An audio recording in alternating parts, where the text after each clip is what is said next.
Kurukshetra ಅಖಾಡದಲ್ಲಿ CM Siddaramaiah ಭರ್ಜರಿಯಾಗಿ ಸಂಚಾರ ನಡೆಸುತ್ತಿದ್ದಾರೆ. ಬೆಂಗಳೂರಿನಲ್ಲಿ ಮೋದಿ ಪ್ರಚಾರವನ್ನ ನಡೆಸುವ ಮೊದಲೇ ಸಿಎಂ ಐಟಿ ಸಿಟಿಯ ಅಖಾಡಕ್ಕೆ ಇಳಿದು ಮತ ಶಿಕಾರಿಯನ್ನ ನಡೆಸಿದ್ದಾರೆ. ಈ ಕುರಿತು ಒಂದು ರಿಪೋರ್ಟ್ ಇಲ್ಲಿದೆ ನೋಡಿ.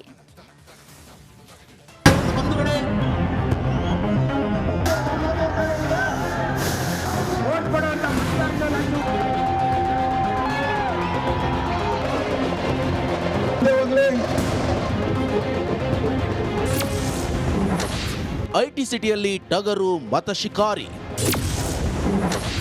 ಮೋದಿಗೂ ಮೊದಲೇ ಅಖಾಡಕ್ಕೆ ಸಿದ್ದು. ಲೋಕಸಭಾ ಚುನಾವಣೆ ಅಖಾಡ ದಿನದಿಂದ ದಿನಕ್ಕೆ ರಂಗೇರುತ್ತಿದೆ. ಮತದಾನದ ಮುಹೂರ್ತ ಹತ್ತಿರವಾಗ್ತಿದ್ದಂತೆ ರಾಜ್ಯ ರಾಜಧಾನಿಯಲ್ಲಿ ಸಿಎಂ ಫುಲ್ ಆಕ್ಟಿವ್ ಆಗಿದ್ದಾರೆ. ಸಿಲಿಕಾನ್ ಸಿಟಿಯಲ್ಲಿ ಪ್ರಧಾನಿ ಮೋದಿ ರ್ಯಾಲಿ ನಡೆಸಲು ಡೇಟ್ ಫಿಕ್ಸ್ ಆಗ್ತಿದ್ದಂತೆ ಕಾಂಗ್ರೆಸ್ ಟಗರು ಮತ ಶಿಕಾರಿ ಆರಂಭಿಸಿದೆ.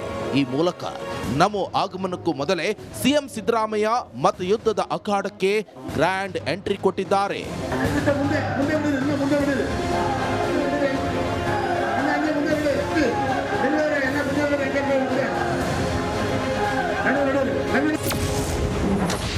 ಬೆಂಗಳೂರು ಉತ್ತರದಿಂದ ದಕ್ಷಿಣದವರೆಗೆ ಪ್ರಚಾರ. ಭರ್ಜರಿ ರೋಡ್ ಶೋ, ಸಿಎಂಗೆ ಹೂವಿನ ಮಳೆ. ಬೆಂಗಳೂರು ಉತ್ತರ ಲೋಕಸಭಾ ಕ್ಷೇತ್ರದಲ್ಲಿ ಸಿಎಂ ಸಿದ್ದರಾಮಯ್ಯ ಭರ್ಜರಿಯಾಗಿ ಮತಬೇಟೆಯಾಡಿದ್ದಾರೆ. ಮಲ್ಲೇಶ್ವರದಲ್ಲಿ ಅಭ್ಯರ್ಥಿ ರಾಜೀವ್ ಗೌಡ ಪರ ರೋಡ್ ಶೋ ನಡೆಸಿದ್ರು. ಇನ್ನು ಈ ವೇಳೆ ಬಿಜೆಪಿ ಅಭ್ಯರ್ಥಿ ಶೋಭಾ ಕರಂದ್ಲಾಜೆ ವಿರುದ್ಧ ವಾಗ್ದಾಳಿ ನಡೆಸಿದ್ರು.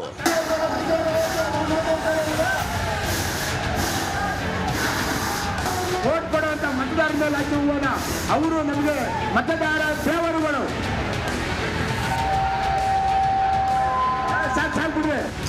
ಬಿಜೆಪಿ ಲೋಕಸಭಾ ಸದಸ್ಯರು ಒಂದು ದಿನ ಇದನ್ನು ಕೊಡಿ ಅಂತ ಕೇಳೋದಿಲ್ಲ, ಒಂದು ದಿನ ಕೇಳೋದಿಲ್ಲ, ಯಾರು ಕೂಡ ಬಾಯಿ ಬಿಡಲ್ಲ. ಇಲ್ಲಿ ಅಭ್ಯರ್ಥಿ ಆಗಿದಾರಲ್ಲ ಶ್ರೀಮತಿ ಶೋಭಾ ಕರಂದ್ಲಾಜೆ, ಇವರು ಕೇಂದ್ರದಲ್ಲಿ ಮಂತ್ರಿ ಆಗಿದ್ದಾರೆ, ಕೃಷಿ ಸಚಿವರು. ಯಾವತ್ತಾರು ಕರ್ನಾಟಕಕ್ಕೆ 15ನೇ ಹಣಕಾಸಿನ ಆಯೋಗದ ಶಿಫಾರಸ್ಸಂತೆ ಕೊಡಿ ಅಂತ ಬಾಯಿ ಬಿಟ್ಟಿದ್ದಾರ. ಇನ್ನು ಬೆಂಗಳೂರು ಉತ್ತರ ಕ್ಷೇತ್ರದಲ್ಲಿ ಪ್ರಚಾರ ಮುಗಿಸ್ತಾ ಇದ್ದಂತೆ ಸಿಎಂ ಸಿದ್ದರಾಮಯ್ಯ ಬೆಂಗಳೂರು ದಕ್ಷಿಣ ಕ್ಷೇತ್ರದಲ್ಲಿ ಮತಬೇಟೆ ನಡೆಸಿದ್ದಾರೆ. ಪದ್ಮನಾಭನಗರದಲ್ಲಿ ಭರ್ಜರಿಯಾಗಿ ರ್ಯಾಲಿ ನಡೆಸಿ ಅಭ್ಯರ್ಥಿ ಸೌಮ್ಯ ರೆಡ್ಡಿ ಪರ ಮತಯಾಚನೆ ಮಾಡಿದ್ದಾರೆ. ಹೊಸಕೆರಹಳ್ಳಿ ಬಸ್ ನಿಲ್ದಾಣದ ಮುಂಭಾಗದಿಂದ ಬೃಹತ್ ರೋಡ್ ಶೋ ಆರಂಭಿಸಲಾಗಿತ್ತು. ಈ ಮೂಲಕ ಕಾರ್ಯಕರ್ತರಲ್ಲಿ ಹೊಸ ಸಂಚಲನ ಸೃಷ್ಟಿಸಿದ್ದಾರೆ.